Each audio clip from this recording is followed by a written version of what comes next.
Panorama da época. Entre o cap e a cartola. A velha república, que se iniciou com o Marechal Deodoro da Fonseca, foi dominada pelos barões do café. É a Belle Époque da oligarquia brasileira sulista. No Nordeste, onde José Lins do Rego nasceu em 1901, temos a decadência da oligarquia dos senhores de engenho. Não se adaptaram aos novos tempos da mecanização e da industrialização. Casa Grande e patriarcalismo. A família patriarcal era a célula básica de organização dessa sociedade. Na Casa Grande das fazendas mais poderosas, traçavam-se as diretrizes econômicas e sociais do município, do estado e mesmo do país. O patriarca era o chefe desse clã. Distanciava-se de todos, inclusive dos filhos, confiados às amas de leite. Em torno da Casa Grande gravitavam os agregados egressos do regime escravista. Com a industrialização, esse mundo entrou em crise. O patriarca ou se tornava industrial, comerciante ou banqueiro, levando sua família para a capital, ou perderia gradativamente seu patrimônio. No Nordeste, é também um momento da concentração econômica do capital. Senhores de engenho procuram adequar-se aos novos tempos. Participam da vida política e transformam-se em usineiros. Outros, a maioria deles, tiveram que conformar-se a uma lenta decadência, não resistindo à concorrência dessas usinas. Os filhos dessa elite, futuros dirigentes políticos, deveriam ser bacharéis em direito. Era o papel a eles destinado. José Lins desloca-se do engenho para estudar na capital da Paraíba. Segue depois para Recife. Em 1919, matricula-se na Faculdade de Direito. A oligarquia deveria frequentar as melhores escolas de sua região, do país ou do exterior, conforme as posses das famílias. No Sul, mais industrializado, essa intelectualidade não se conformava dentro dos limites patriarcais. Procurava escandalizar, buscando o moderno, que vinha da Europa, onde ia estudar. As saias encurtavam-se à melindrosa e imitavam-se os hábitos do cinema, revelando decotes fatais. Modernismo e renovação. A ânsia por mudanças não ficou restrita apenas à moda.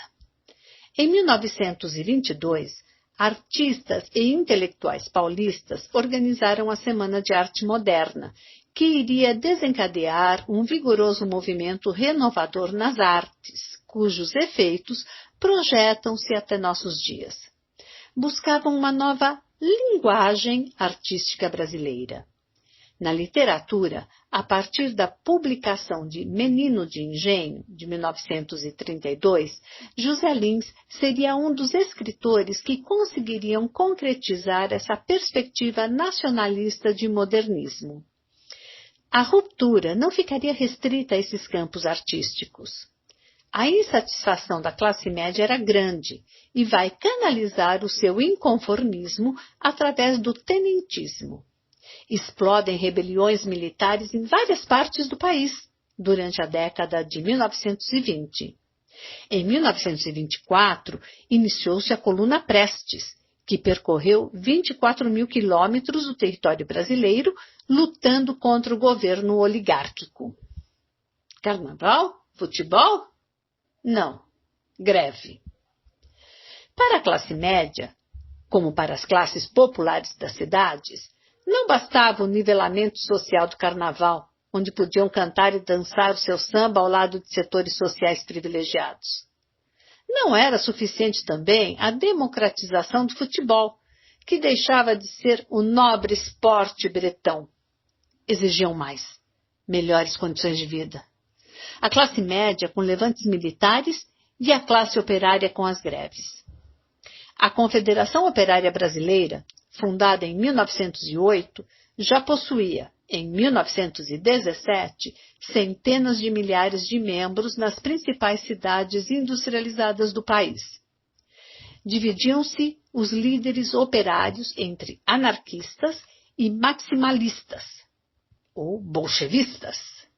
O apogeu dessa luta por melhores salários ocorreu entre os anos de 1917 e 1920. Em 1922, foi fundado o Partido Comunista do Brasil. Coronéis, cangaceiros e beatos. Em Recife, havia um incipiente desenvolvimento industrial. Sua atmosfera cosmopolita atraía a elite senhorial do Nordeste.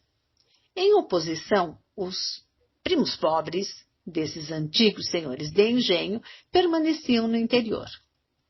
E a disputa pela terra entre esses últimos foi muito violenta. Como a economia decrescia em produtividade, procuravam aumentar os seus rendimentos, ampliando os limites de seus latifúndios. Eram os coronéis.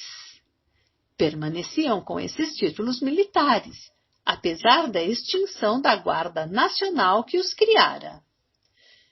Sua figura e de seus capangas perdiam autoridade, entretanto, à medida que a propriedade se internava pelo sertão. Lá dominavam as figuras dos beatos e dos cangaceiros. Os cangaceiros institucionalizaram-se como um instrumento de poder dessa oligarquia rural. No final do século XIX, os bandos já se tornavam mais independentes. Antônio Silvino, que se transformaria em personagem de José Lins, inaugurava, no início do século XX, uma luta desses setores marginais contra o governo, e tinha apoio popular. Embora fosse estimado como defensor dos pobres e oprimidos, Antônio Silvino, como outros cangaceiros, valeu-se, na verdade, de pactos com os senhores de engenho. Protegia os amigos e atacava os inimigos. Ufanismo oficial e resistência popular. O Brasil continua a ser um país da monocultura, agora do café. Com o craque da Bolsa de Nova York em 1929, o país entra em crise. Um ano depois, em outubro, os tenentes, ligados à oligarquia dissidente, derrubam a República Velha. Ascende à chefia do país o candidato derrotado nas eleições de março de 1930. São nomeados interventores em todos os estados.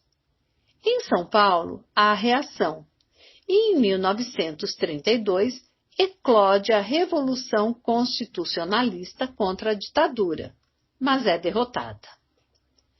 Essa é a época do rádio e dos meios de comunicação de massa. A cultura democratiza-se em certo sentido. Em outro, massifica-se, transformando-se em veículo de divulgação do ufanismo da política oficial.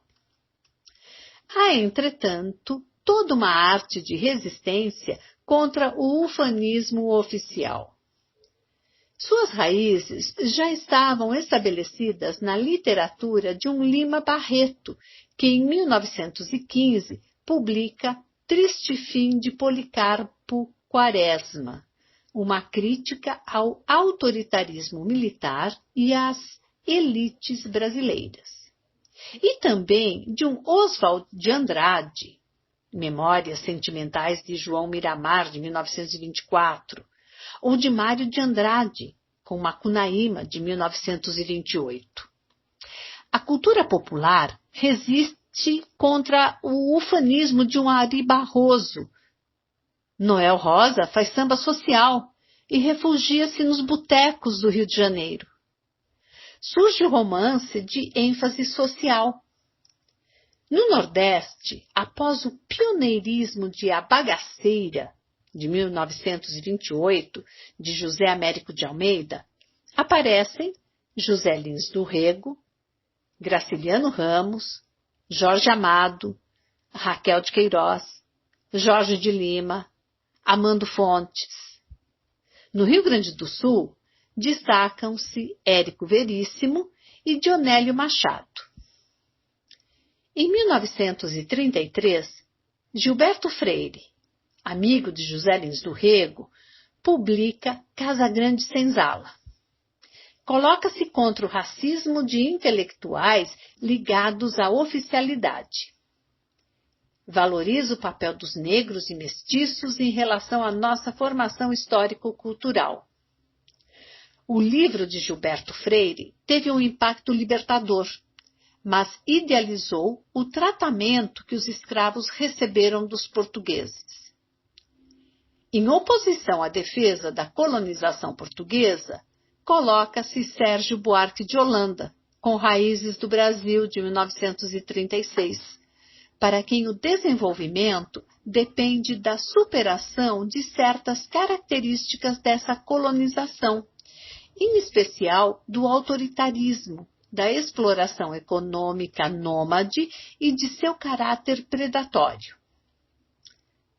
Caio Prado Júnior vai além, com Evolução Política do Brasil, de 1933, e com Formação do Brasil Contemporâneo, de 1942, destacando o papel dos trabalhadores na construção histórica, na construção da história da sociedade brasileira. A ditadura sob pressão popular. À sombra do autoritarismo de Getúlio Vargas, cresce o integralismo, tendência conservadora a fim do fascismo. Como resposta, surge em 1935 a Aliança Nacional Libertadora, ANL, uma frente de liberais, sindicalistas, comunistas, tenentistas, socialistas que pretendiam uma profunda revolução social. A ANL tenta o golpe militar, mas é derrotada. Getúlio decreta em seguida o estado de sítio e o Estado Novo, a institucionalização da ditadura, em 1937. É a época de uma elite milionária que se concentra no Rio de Janeiro, namorando os quadros burocráticos do poder. Para o lazer dessas minorias, o modelo é Hollywood. Show de vedetes, ostentando grande luxo e exibindo um tropicalismo de exportação. Forma-se uma companhia cinematográfica, a Atlântida, especializada nesses musicais. Afirma-se, por outro lado, a resistência política e cultural. A maior parte da intelectualidade do país não aceita o regime. Sob pressão popular, o caudilho populista cria o Conselho Nacional do Petróleo em 1938 e a Companhia Siderúrgica Nacional em 1939. O Brasil desenvolve-se econômica e culturalmente. O DIP, Departamento de Imprensa e Propaganda, o poderoso órgão de censura do Estado Novo, não consegue amortecer a resistência popular antifascista. O rádio e o jornalismo atingem notável desenvolvimento. A literatura vive uma fase de altíssimo nível. É de 1943 a publicação de Fogo Morto, de José Lins do Rego. O movimento nacionalista de resistência ao fascismo vai pressionar Getúlio Vargas a declarar guerra às potências do eixo Alemanha-Itália-Japão após o torpedeamento de navios brasileiros pelos alemães. A atitude de Getúlio é paradoxal. Anteriormente, vinha se mostrando simpatizante do eixo. Entretanto, o país estava ligado ao bloco dos aliados por fortes razões econômicas, e a guerra já se inclinava a favor das democracias. Ventos democráticos e autoritários. Em outubro de 1945, após o término da guerra, Getúlio é deposto pelo exército que o prestigiara. Respira-se democracia e uma nova Constituição estabelece novo pacto social da sociedade brasileira. Ela é aprovada por uma Assembleia Constituinte eleita livremente. Depois, há eleições diretas secretas. Escolhe-se um novo presidente, o general Eurico Gaspar Dutra, apoiado por Getúlio Vargas, a quem ajudara a derrubar. Nessas eleições, o Partido Comunista apresenta candidatos em todos os níveis, inclusive para presidente da República, Iedo Fiuza. A euforia democrática dura pouco. Os ventos da Guerra Fria entre os Estados Unidos e a União Soviética atingem o país. O Partido Comunista é colocado na ilegalidade e recomeçam as perseguições políticas. Perseguem-se os intelectuais, em especial nos meios de comunicação de massa. É o macartismo da figura sinistra do senador norte-americano Joseph McCarthy, que promovia uma verdadeira caça às bruxas, aos intelectuais e artistas identificados com as causas populares. Seus efeitos vão se projetar pelos anos 1950. Em 1952, José Lins do Rego é proibido de entrar nos Estados Unidos para visitar sua filha, casada com um diplomata brasileiro. José Lins pertencia ao Partido Socialista. Nas eleições presidenciais de 1950, Getúlio Vargas volta ao poder, agora com uma política mais nacionalista e popular. Acentua-se o movimento nacionalista e popular em torno do lema "O petróleo é nosso". Greves gerais operárias paralisam os principais centros industriais. Getúlio Vargas e sua política sindicalista são responsabilizados pela classe dominante. Sem apoio no exército e em meio a uma conspiração militar, o caudilho suicida-se em 1954. A sua morte e a instabilidade do poder civil geram uma crise cujo final feliz é a eleição de Juscelino Kubitschek para a presidência em 1955. Juscelino e a Cartola das Ilusões. Com Juscelino, com sua cartola de onde saem contínuas ilusões e o seu sorriso empreendedor, implanta-se uma política desenvolvimentista. Implanta-se a indústria automobilística, impulsionam-se a refinação do petróleo e indústrias de base. Por outro lado, abre-se o país ao capital internacional. Instala-se a nova capital em Brasília, cidade síntese da esperança e da modernização do país. As imagens otimistas do futuro são mostradas pela televisão. A bossa nova, com João Gilberto, e os primeiros passos do cinema novo também apontam para o futuro.